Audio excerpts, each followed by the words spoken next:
Bienvenue sur Super Keto, bienvenue sur ma chaîne sur le régime cétogène, où aujourd'hui je vous accueille avec un sujet glamour parce qu'on va parler d'haleine et on va parler même de mauvaise haleine. Oui mais il faut en parler, on ne peut pas faire comme si ça n'existait pas, il faut en parler, expliquer pourquoi, etc. etc. Et c'est vrai qu'en coaching, souvent les femmes me disent « Ah oui, mon mari m'a fait la remarque que... Ah oui, mon mec m'a dit que... » Puis moi, à chaque fois, je les rassure en leur expliquant « Oui, non mais... » ça c'est au début, mais j'ai tendance en fait à oublier que ça n'arrive pas que au début. Et il y a quelques jours, l'univers l'a gentiment rappelé à mon bon souvenir. Du coup, je me suis dit, bon, il faut en parler, il faut faire cette vidéo. Donc, avant que je ne vous raconte cette anecdote humiliante, je vous propose de liker cette vidéo, soit parce que vous aimez les vidéos sur le régime cétogène, soit parce que vous aimez les anecdotes humiliantes, soit parce que vous m'aimez bien et que vous voulez m'encourager dans mon travail. Donc il y a quelques jours, j'étais au magasin à Ferré, on avait pas mal à faire, j'étais à jeun depuis un certain temps. Et puis arrive une dame avec sa fille et le copain de sa fille, plutôt pas très sympa, plutôt très hautaine, plutôt occupez-vous de moi tout de suite mais par contre ne vous attendez pas à ce que je vous dise merci. Et puis je suis de Zurich, je vais souvent aux États-Unis. Enfin, en fait, la femme qui vous pose des questions mais qui considère que vous êtes complètement débile et que vous n'avez pas ce qu'il faut en magasin et que elle va aux États-Unis et qu'elle trouve ce qu'il faut. Bon bref, on passe pas un très bon moment, hein, globalement. Et puis elle me demande de l'huile de palme rouge, bon on n'en avait pas, elle me demande du psyllium, je lui montre et dans ma tête je me dis deux trucs. Bon, je me dis sûrement cette dame elle fait un régime cétogène où elle commence, parce que je la voyais trifouiller des trucs sur son appli. Et puis deuxième chose que je me dis franchement elle a l'air pète de couilles, je vais essayer de m'esquiver. Ce que j'essayais de faire, hein, c'est-à-dire que je répondais à ses questions et puis après... Mais elle venait toujours me chercher. Et vous voyez, c'est ce genre de personne qui a besoin de vous, donc qui vient vous chercher, mais qui considère que comme vous êtes vendeuse, vous ne connaissez rien à rien, donc votre avis est inutile. Donc elle me posait des questions, mais une fois que j'avais dit mon avis, elle faisait comme si je n'avais pas parlé, et elle faisait exactement l'inverse de ce que je lui avais conseillé. J'étais complètement en tilt, et puis en plus de ça, elle choisissait tous les aliments que moi je considère être nocifs pour l'intestin, et même s'ils sont dans les listes cétogènes, je considère qu'ils sont problématiques. Et voilà, même si elle m'écoutait pas, en mon âme et conscience, je me disais, meuf, c'est pas souvent que t'as quelqu'un qui fait une diète cétogène dans le magasin, et c'est pas souvent qu'il y a des gens qui s'intéressent, donc conseille-la cette dame, si ça se trouve, voilà. Et donc, chaque fois je lui disais, bon, voilà, si vous suivez une diète cétogène, mais que vous avez tel ou tel problème, prenez plutôt ça, ou prenez pas ça, ou alors faites attention avec ça. Osef, rien à foutre. Elle continuait son petit truc, et toujours avec un air super condescendant, puis quand même, au bout d'un moment, elle revient me chercher, alors que je l'avais esquivé plusieurs fois. Elle me dit, mais comment ça se fait que vous savez tout ça, vous C'est vrai, après tout, vous êtes vendeuse, comment vous pouvez savoir des choses comment ça se fait que vous savez tout ça?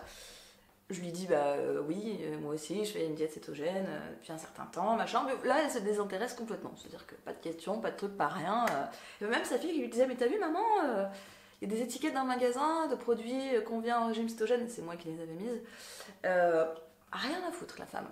Bon, elle fait ses courses, ça dure un certain temps, et puis au bout d'un moment, elle arrive en caisse, et pas de chance, elle tombe sur la mienne. On a 3 caisses, fallait que ça tombe pour ma gueule, elle vient. Je sentais qu'elle allait me faire un mauvais coup. Je le sentais. C'est le cas de le dire. Elle arrive, et puis elle me dit, mais alors ça fait combien de temps que vous faites ça, vous? Alors je dis, ça fait bientôt 4 ans. Hein. Puis j'avais pas envie d'en parler, donc je marmonnais un peu. Et puis elle fait, mais vous y voyez un intérêt de santé là? Parce que je trouve que vraiment vous avez une haleine très chargée. Alors, dans ces moments-là, en fait, il y a 1000 émotions qui viennent dans votre corps et dans votre cerveau.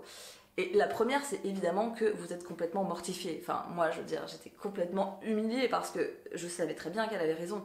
Je sais exactement ce qui se passe à certains moments de la cétose. Je sais qu'elle a raison. D'un coup, vous faites la connexion, vous sentez le goût dans votre bouche et vous savez qu'elle a raison. Et c'est super humiliant devant sa fille, devant les clients du magasin, des autres qui sont à caisse, même s'ils n'avaient pas entendu. Vous avez l'impression que la planète entière a entendu. Et voilà, c'est super gênant. Premier truc, j'étais vraiment mortifiée. Deuxième chose, j'étais en tilt et hors de moi parce que non seulement on m'avait cassé les couilles tout le long, mais maintenant elle terminait par le bouquet final et je trouvais ça super mal poli parce que moi j'avais passé du temps pour elle. Et puis au final, je trouvais ça super méchant de finir comme ça. Et enfin, dernière chose que je mourais d'envie de lui dire, mais je pouvais pas le dire, c'était Ma petite, si tu ne sais pas pourquoi j'ai mauvaise haleine, c'est que t'as pas dû être souvent dans cette dose dans ta vie. Et effectivement, quand on regarde tes courses, on comprend pourquoi. Et ça va pas arriver tout de suite. Mais bon, je pouvais pas lui dire. Donc en fait, j'étais tellement énervée dans ma tête. J'étais tellement énervée. Puis bon, après ça s'est calmé. Je me suis dit, ok, cette vieille peau, dans le fond, j'en ai rien à foutre de elle. Elle m'a sauvé la vie parce que maintenant, je vais pouvoir aller me laver les dents. Et puis si jamais il y a un beau gosse qui passe après, le problème sera résolu. Donc si jamais vous passez par là, madame, merci quand même. J'espère que pour vous, la laine, ça va, mais je m'inquiète pas trop. Et puis en ce qui me concerne, voilà, le problème est résolu. Et finalement, je me suis dit, voilà, c'est la bonne occasion d'en parler parce que ce truc-là arrive. Il faut peut-être parler de pourquoi ça arrive et ce qu'on peut faire. Pourquoi ça arrive? Déjà, bon, il faut savoir que c'est quand même super temporaire. Ce qui se passe, et c'est souvent pendant la phase d'adaptation que ça arrive, c'est que en phase d'adaptation, on produit beaucoup de cétones, et que ces cétones, le corps ne sait pas encore les utiliser. Et comme il ne sait pas les utiliser, il les rejette.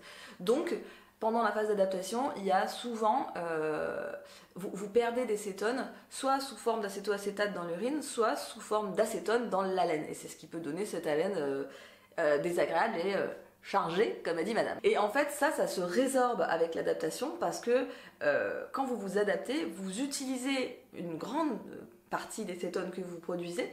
Donc ça régule votre taux sanguin et vous perdez moins. Donc vous perdez quasiment plus rien dans la laine et vous perdez beaucoup moins également dans l'urine. Et c'est pour ça que par exemple les personnes qui utilisent les bandelettes à urine, même si moi je considère que c'est pas un moyen très efficace de mesurer la cétose, mais si vous utilisez ça, en fait, vous remarquez souvent que quand vous êtes au tout début, c'est très violet, c'est très foncé, ça signale beaucoup d'acétoacétate dans l'urine. Et puis au bout d'un moment, quand vous vous adaptez, ça réduit et ça devient rose. C'est pas que vous êtes moins en cétose, c'est que vous perdez moins. Et c'est plutôt bon signe. Donc naturellement, ça se régule.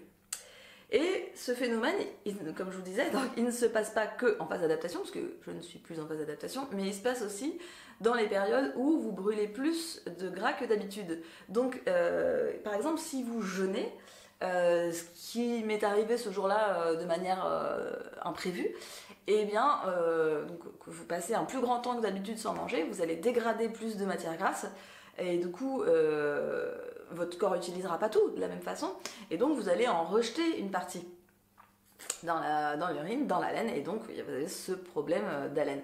D'ailleurs, ça n'arrive pas qu'aux gens qui sont en cétose, les personnes par exemple qui font le ramadan et qui jeûnent toute la journée, ça leur arrive également. Ça n'est pas qu'ils ont le foie encrassé, c'est qu'au bout d'un moment, en fait, ils produisent aussi des cétones. Nous, en régime cétogène, ça arrive beaucoup plus vite, forcément. Mais toute personne normale qui jeûne une période assez longue va avoir ce problème-là aussi. Alors, qu'est-ce qu'on peut faire quand ce genre de choses arrive? Et bon, normalement, si vous achetez pas n'importe quoi comme la dame de Zurich, ça va arriver. Moi, j'ai toujours, pas très loin, une huile essentielle de menthe. Donc là, clairement, je me suis fait remplacer à la caisse, je suis allée me laver les dents et j'ai utilisé ça. Donc ça s'utilise soit sur un comprimé neutre. Vous mettez une ou deux gouttes sur un comprimé neutre. Regardez quand même la composition de ces choses, hein, parce qu'en fonction des marques, vous pouvez avoir des trucs pas clean dedans. Vous mettez une ou deux gouttes là-dessus et vous le laissez dans votre bouche et ça va diffuser l'huile essentielle. Soit si vous craignez pas, vous mettez directement 2 gouttes dans la bouche et en fait ça vous fait une haleine fraîche pendant plusieurs heures. Ça dure super longtemps. Et puis ça vous évite d'utiliser des trucs qui contiennent... ça vous évite de prendre des chewing-gums ou de prendre des trucs qui contiennent tout un tas de substances que vous voulez pas avaler. Donc ça, au moins, vous savez ce que c'est clean et il n'y a pas de problème. Ça va vous permettre en fait de réguler le truc tout de suite. Deuxième chose que vous pouvez faire, et ça va plus être des choses qu'on peut faire sur le long terme si le problème est plus récurrent, déjà c'est utiliser un gratte-langue. Donc un gratte-langue, ça s'utilise surtout en médecine ayurvédique. En fait, en médecine ayurvédique, on estime que c'est aussi important de nettoyer la langue que de nettoyer les dents. Donc avant de se laver les dents et avant d'ingérer de l'eau ou quoi que ce soit, on va gratter la langue et la débarrasser des bactéries qui ont été rejetées par l'organisme pendant la nuit, pour éviter justement de les réingérer, puisque le corps essayait de s'en débarrasser justement. Donc c'est très, très simple, hein. Vous tirez la langue et vous grattez votre langue et vous récupérez, vous jetez en fait ce qu'il y a sur le truc. Et après vous lavez les dents normalement. Donc ça, moi j'utilisais ça depuis quelques années parce que j'avais de la candidose à l'époque, mais finalement j'ai continué de l'utiliser parce que c'est devenu dans ma routine comme me laver les dents, quoi. Et deuxième chose que vous pouvez faire, c'est faire de l'oil pulling. Donc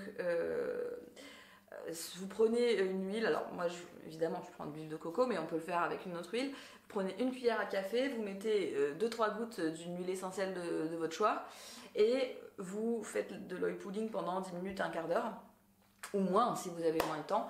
Et alors surtout vous avalez pas, hein, et à la fin vous crachez, puis vous lavez les dents. Et ces deux techniques, en fait, c'est deux techniques qui permettent de se débarrasser des mauvaises bactéries. Ça ne vous résoudra pas le problème de l'acétone qui est dans la laine, parce que celui-là il reste le même problème.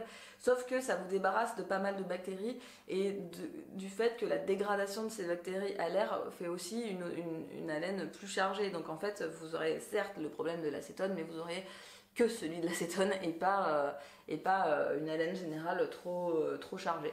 Et ces deux trucs, à mon sens, sont bien à faire au quotidien, bonne haleine ou mauvaise haleine. L'oil pulling, c'est absolument génial pour les gencives, c'est super bien pour blanchir les dents. Enfin, par exemple, quand vous êtes malade, ou quand vous commencez à être malade, faire de l'oil pulling avec de l'huile essentielle d'origan, c'est magnifique. Enfin, genre, ça enraye tout de suite le problème, parce que l'huile essentielle va passer dans les capteurs qui sont sous la langue, aller dans le sang, récupérer les bactéries et les ressortir. C'est pour ça que c'est très important de cracher et de surtout pas avaler le truc. Et quand moi je suis malade, je fais ça 4 à 6 fois par jour, autant de fois qu'il faut. Et en général, à la fin de la journée, c'est ok. Donc voilà, j'espère que cette petite vidéo éclair pourra vous être utile. Je pense qu'elle vous sera utile. En tout cas, un grand merci à la dame de Zurich pour son intervention aujourd'hui. N'oubliez pas d'avoir ça sur vous au cas où il y a un beau gosse qui passe. Et à très bientôt dans la télé-réalité de la cétose.